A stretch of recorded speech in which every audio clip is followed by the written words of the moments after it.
Bom, pessoal, então, no momento anterior, nós falamos sobre o diagrama de atividades da UML, né? Nós falamos sobre atores, sobre ações, sobre linhas, né? E aí depois eu mostrei uma imagem de um diagrama de atividades. Ah, professor, mas eu tenho que fazer diagrama de atividades para cada detalhe da minha história? Sim, cada detalhe da sua história.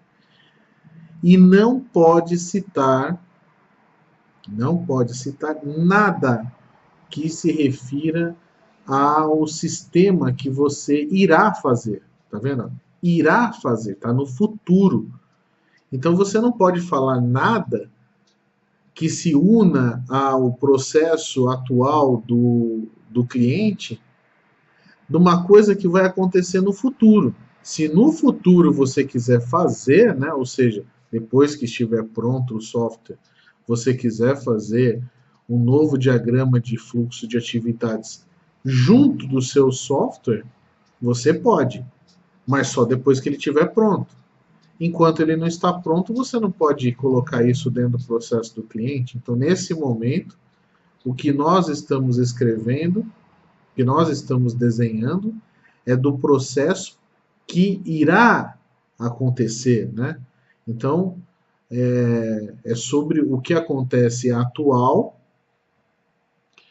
o que representa atualmente, como é feito atualmente, e logo em seguida é que a gente começa a propor essa mudança, essa parte que vai ser informatizada. Então veja, nós estamos falando da história ainda.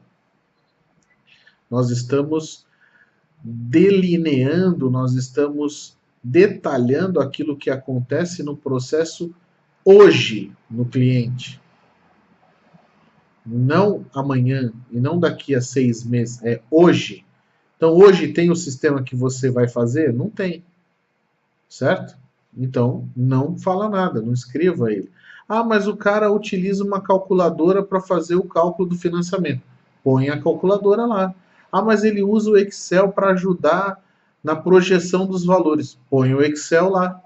Ah, mas ele usa o PowerPoint para ajudar na apresentação. Põe o PowerPoint lá. Mas o seu sistema não está pronto, então você não vai colocar ele lá. Entendeu? É simples assim. O que ele utiliza hoje, você põe. Só hoje. Né?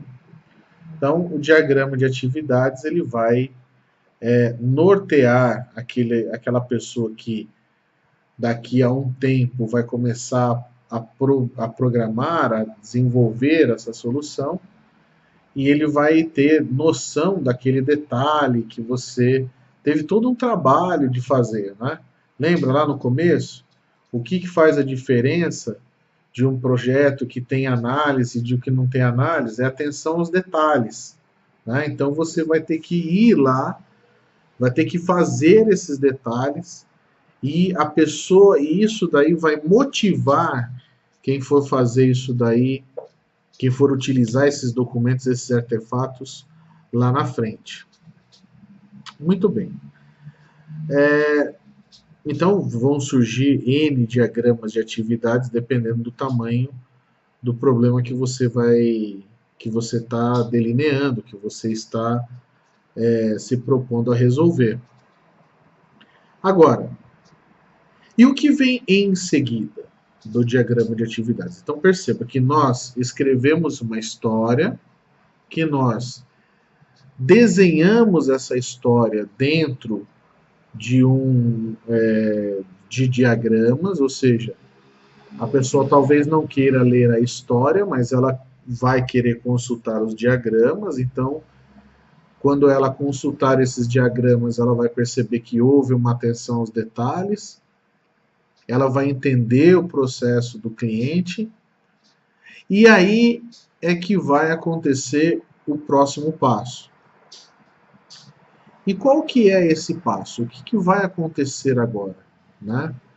Nós precisamos entrar, né, junto com o cliente, aquela pessoa que quer que o software seja feito, e aí então colher os requisitos, né?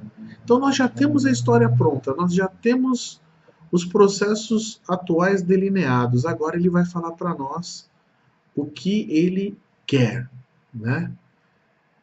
Que a gente informatize primeiro, que informatize em segundo, né? Então ele vai falar para a gente. E aí é que entra uma história bastante curiosa, que o cliente que está pedindo para nós, ele já tem experiências anteriores, né?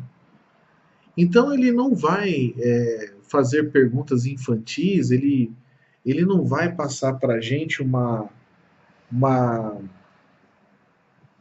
uma ideia de coisa iniciante, né? Ele vai querer falar para a gente a linguagem do analista, né? Ele vai querer falar para nós a linguagem do informatiquês, né? Ele vai querer acelerar o processo e tal, né?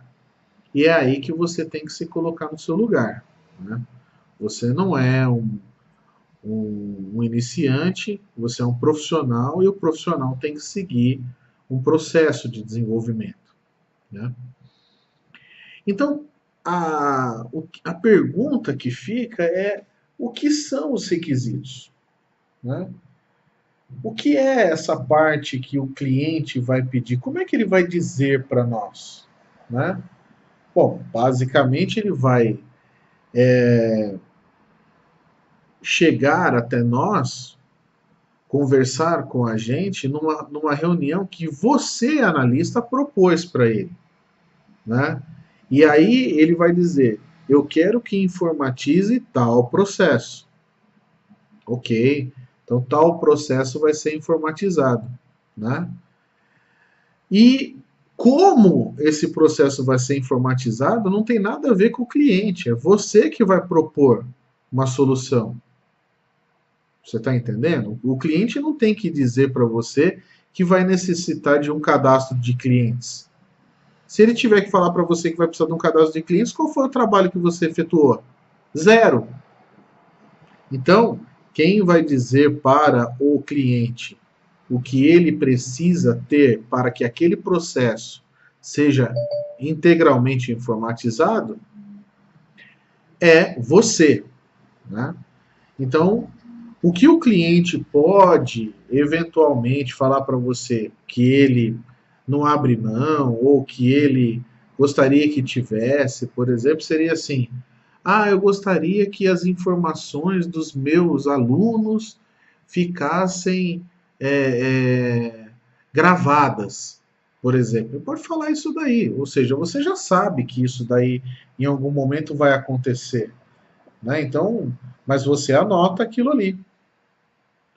Ah, eu gostaria também que tivesse suporte 24 horas, né? Você anota aquilo ali. Ah, eu gostaria que tivesse backup de 30 em 30 minutos. Você anota aquilo ali. Você vai anotando esses requisitos sem fazer distinção do que é. Simplesmente anote aquilo ali, né? Vai anotando, né? E vai colocando aquilo ali dentro de um documento, né? E o próximo passo que a gente vai discutir no vídeo logo em seguida é como fazer essa divisão, ok?